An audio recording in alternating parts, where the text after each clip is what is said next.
Hey guys, it's IRENE'S Braids and I am back with another video. So let's just jump right into it. Today's tutorial is how to do small knotless with brick layered parting and perm rod curls. Now I've already started with my first 2 rows of knotless. So I'm going to show you how I achieve this look. I think this is a very cute look for younger girls, and also it's a good look on adults as well. I'll be sure to attach a clip or a photo of an adult with this same exact hairstyle because it is fitting for either or, and this is definitely a great look for summer and spring. So in my back rows, I already did 2. So for my first bottom row was 4 braids, and then as I went up, it became 5. So this is how small the braiding hair is that I'm going to start off with. I prefer starting off with a piece of braiding hair as I begin my knotless braid because it allows the braids to last longer. So you want to first start off by separating your natural hair into 3 sections. Now that I have my 3 sections like so, I am then going to start my placement of my fingers, which is so important. So my right hand, where I'm clamping in the piece of hair between my index and thumb finger, I'm then going to push that right index finger through and grab hold of the left piece. I have not let go of the first piece that I grabbed, which is to the right. That middle piece will rest above my index finger, and then I will clamp on the extension here as I hold on to all 3 sections besides the middle piece of hair at the top. That's loose. It stays just where it's at.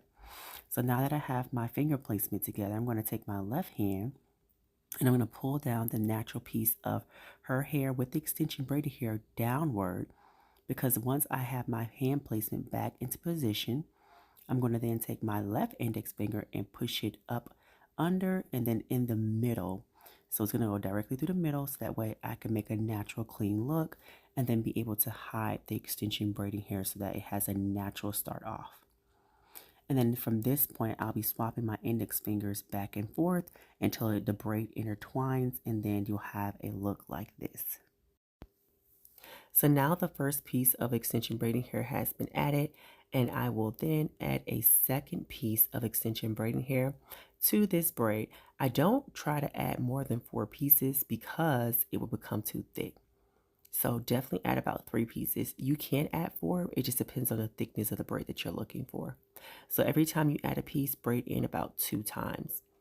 And if you feel it in your fingers that it's too thin, then go ahead and add another piece. When you're braiding and doing knotless, it should be about how it feels. When it feels too thin, you can go ahead and add another piece. But this should, if you follow my steps, if you follow it step by step, you should be able to pick up what I've done, and you should not have to add more than 3 pieces. So if you picked that up so far and you were able to understand that, go ahead and drop a comment in the comment section and let me know that you were able to get it. So I'm not going to burn my ends or anything like that. I'm going to tie them off. So I did take a thin piece of braiding hair and I added some braid gel on it, so that way it's easy for me to pick up. And then I wrapped it and then I've tied it and pulled it through. So you'll tie it and pull it through like that. And then when you pull at a downward angle, so that way it can get nice and tight, and make sure you get a nice tug on it so that way you know that it's not going nowhere.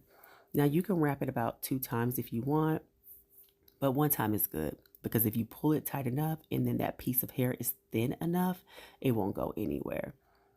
So now I'm going to show you how I make my brick layer parting. The object is to make sure that when you part out the hair, you want to make sure that the braid that you're going to start can fall nicely in between the braids that's under it. So if it's falling nicely in between the boxes underneath, then your placement of how you part it is perfect. So that is how you'll make the brick layer parting. And I like this particular method because it allows the braids to have a fuller look without having too many braids.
So I'm going to go ahead and show you guys how I start my perm rod curls. So what I did was I took a small perm rod and I rolled the hair around it. So the object of this is to roll and twist. As you are rolling and twisting, it should look like this right here.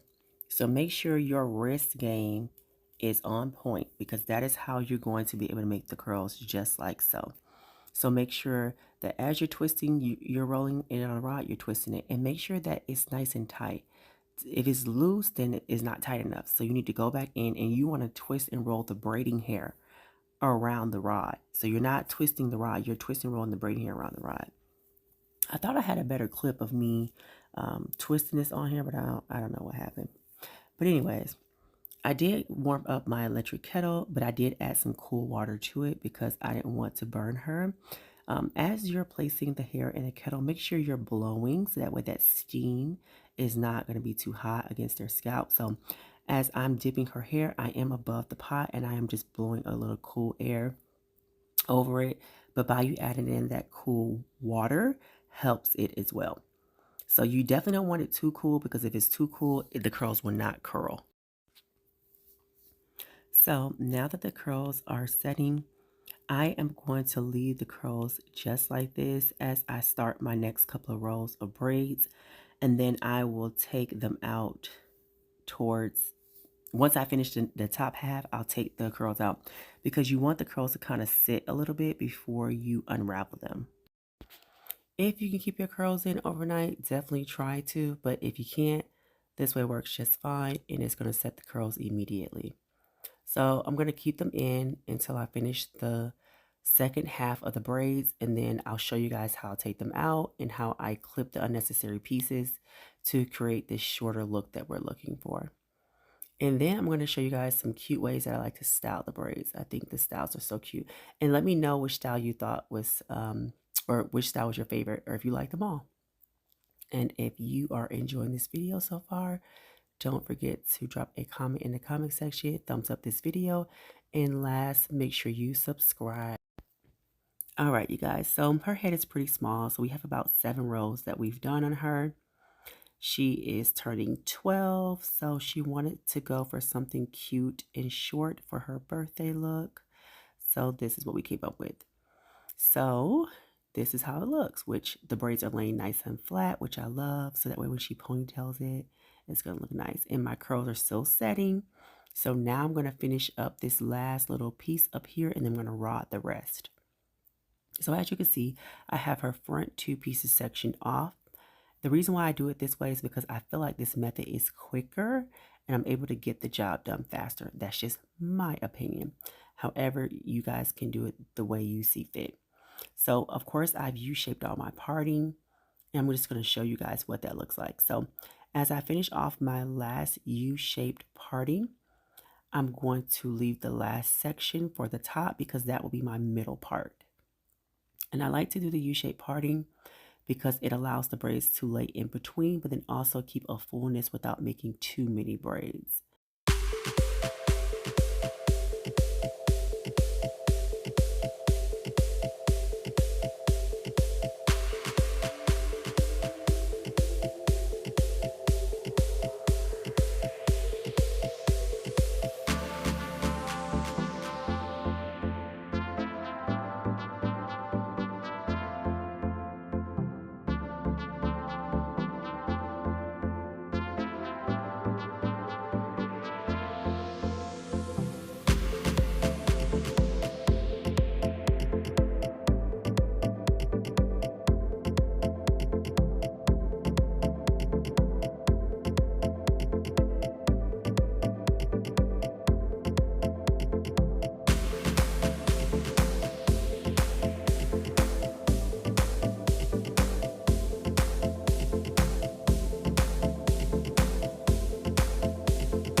So as you can see here, my braid is going to be placed nicely in between that little space there. I still like the fact that I can see my parts and the parts are nice and clean, but I also don't want to see too many parts to where it doesn't have a full look. So with doing this method, it still allows the braids to look full without having too many. So when you're taking your perm rods off, you want to make sure you are rolling the braiding hair off of the rod. You don't want to pull, you don't want to tug, you don't want to snatch it. You want to just gently roll the perm rod off of the rod, just like so. Now, as you can see, the ends of each braid are a little, I want to say the hairs are very sparse. So what you can do is you can snip off those pieces and you can either cut straight across or cut at a downward angle. So that way it keeps a natural look. I kind of did more so of a straight cut because that's the look we were going for.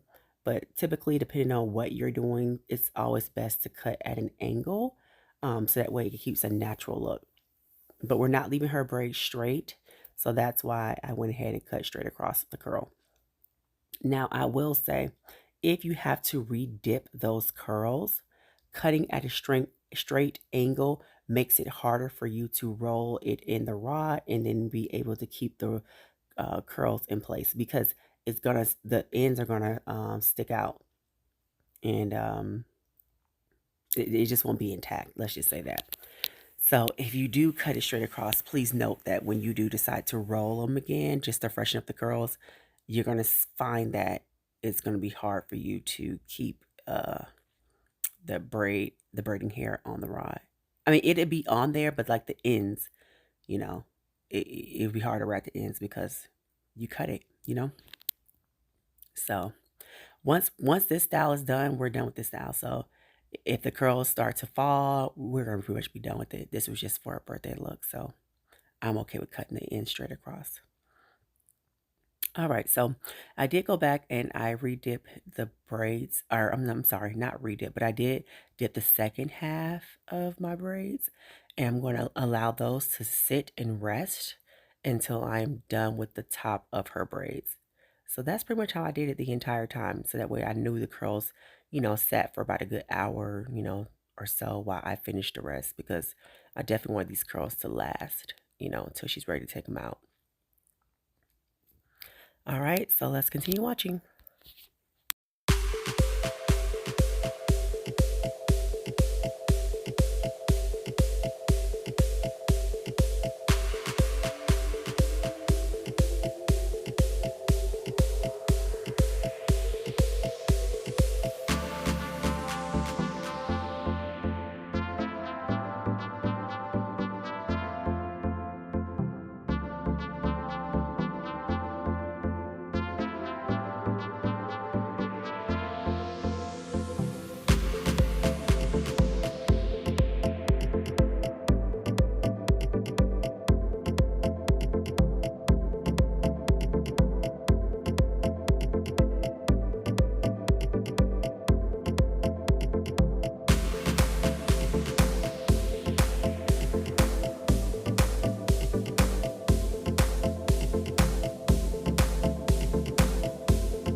So we did end up in a clean middle part. I used the tip of the comb, the rat tail part of the comb, and I started from the point of her nose and I parted from the nose straight up towards the back of the head. And that is how I was able to create a clean middle part. So with this middle part, we're going to have a total of 8 braids. So with that being said, 4 braids on each side. Now, as always, I don't want you to go off with exactly the number that I did because everyone's head size is different. So you may end up having to have 5 depending on the head size of your client. I love the fact that they're knotless and I love the fact that they're ending out in the middle part because this gives you versatility and it also allows you to be able to style your hair as you so see fit. So I am going to show you guys a few styles that we did come up with this entire tutorial that I thought were really, really cute. Of course, my daughter didn't like most of them because she just felt like they were just too childish, I would say. But I just told her this is just for, demonstration purposes. It's not, a way she has to wear. But I just want you guys to kind of see the versatility. And moms, please make sure that when you're doing this style to oil at the end because you definitely want some moisturization in your hair, your daughter's hair. So make sure that you're oiling their scalp pretty good and that their scalp isn't dry. So off camera, I did oil her scalp really, really good. And I did finish perm braiding the rest of the curls and I did dip them all. And this is pretty much how it turned out. So we are done. And if you found this video to be very helpful, make sure you subscribe, like, and comment. So until next time, I will see you guys in my next video. And thank you so much for watching. Bye, guys.